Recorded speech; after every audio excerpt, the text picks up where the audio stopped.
Ooh, that's tough. Professor Live.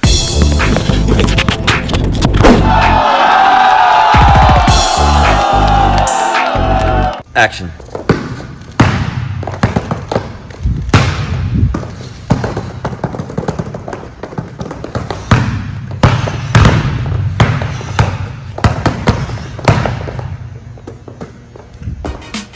What's up, Live fam? We just wrapped a shoot. Right now we're about to head back to the house. We're gonna pack our stuff. I'm hitting the road. I've got a few different speaking engagements this week. First one is at NBA All-Star Weekend in Chicago. I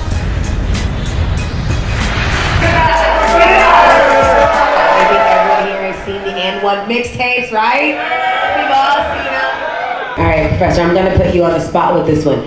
You can't say Kimba, okay? Who has the best handles? Ooh, that's tough. Kemba. I think people, namely, they go to Kyrie for the best handles. But I think if I was to say who's the best handles in the NBA, you have to go one of 5, 6 different ways. You can say Kemba, you can say James Harden, you can say Steph Curry, Damian Lillard, Kyrie. It's tough.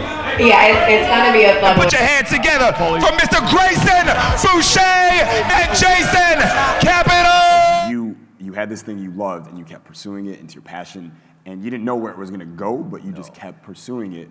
And I think for a lot of people, maybe you're doing something right now and you love it, you don't even know where it's going. That's okay, isn't it?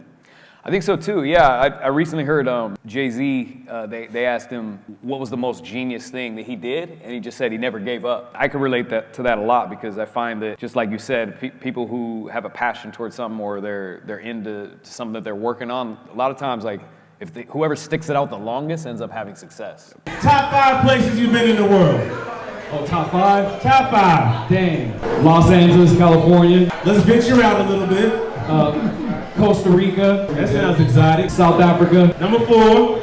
Dubai. 5, probably India. How has social media played such a pivotal role in your career? I went from, I don't even consider myself a street ball player now, so I went full-on influencer as of 2009. So social media itself changed my whole trajectory of my career. What are some of the differences between the two? Well, street ball back in the day, it's like the marketing was all all up to the company to do, So you sign your endorsement deal and they do everything for you. You just kind of like play ball. So now being in charge of my own ship, it's very strategic, and we're just, think about content year round. Well, y'all give it up for these all-stars, all 4 of them. Yes.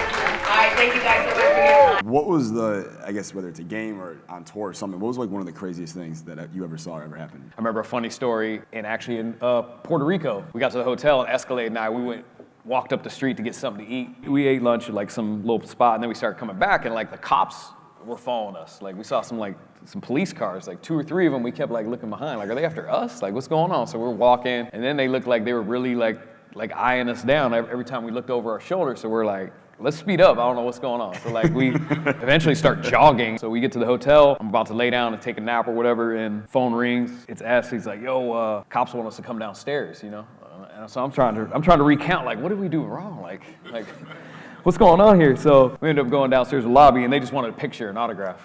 So.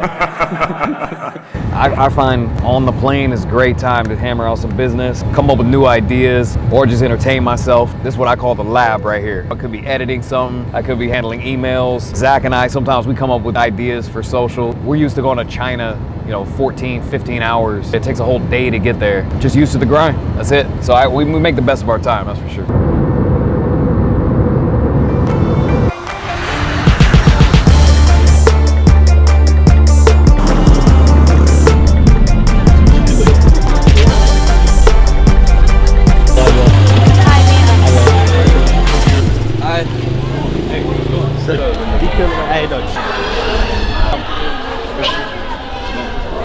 So today we're at the Tenement Housing Projects in Taguig. This place is known for this Lebron James court. It's like world famous. You look up dope courts on Google and stuff, it'll pop right up. Today what we're doing is we're mixing it up with the locals. Hopefully we get to play at some point. No, when is it? Good shot.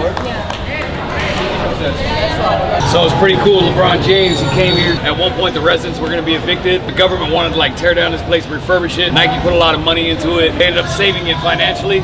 And then like LeBron, he had put his stamp when he came here. I guess he came here twice, he said. And then ironically, it was crazy too, because over here, 3 handprints of other players. I guess it's like a famous coach right here in the Philippines, and then a famous Chinese street ball player, Morfree, and then my ex-teammate Hot Sauce. He came here with Court Kings, and they put their stamp on the court. Pretty dope. It's a lot of history, and it's cool that like such a poverty-driven era have contact with so many influential people, you know, in the basketball community, and LeBron being at the top of the food chain to come here and really put his stamp on it. It's pretty hot. It's cool that we got to see this today.